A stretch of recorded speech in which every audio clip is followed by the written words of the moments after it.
Asikubingelele sikwamukele ngaphansi kwe-YouTube channel uSiba lukaZulu. Kwisifundo sethu namhlanje sizobheka izaga nezincazelo.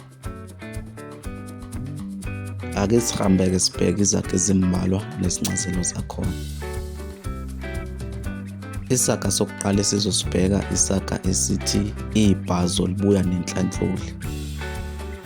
Lesi simo sokukhuluma sisho ukuthi uma umuntu ekuboleke into uyibuyisa nento ethize yokubonga ngaphezulu. Isaga sesibili esizosibheka isaga esithi ikhiwane elihle ligcwala izimpethu. Lesi simo sokukhuluma sisho ukuthi into enhle ngaphandle ivame ukuba nobubi ngaphakathi.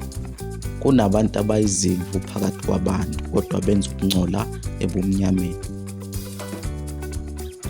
Isaga sesithathu esizosibheka isaga esithi hamba juba bayokuchutha phambili. Kanti lesi simo ke sokukhuluma sona sisho ukuthi uma ungalaleli noma utshelo phambili uyohlangana nabantu abayokuhlupha ngempela noma izinkinga eziyokuvuva inkani. Isaga sesine sizosibheka isaga esithi ilanga lingawa licoshwe izinkukhu. Kanti ke lesi simo sokukhuluma sivamile ukusetshenziswa kanti sichaza ukuthi ngeke yenzeke leyo nto.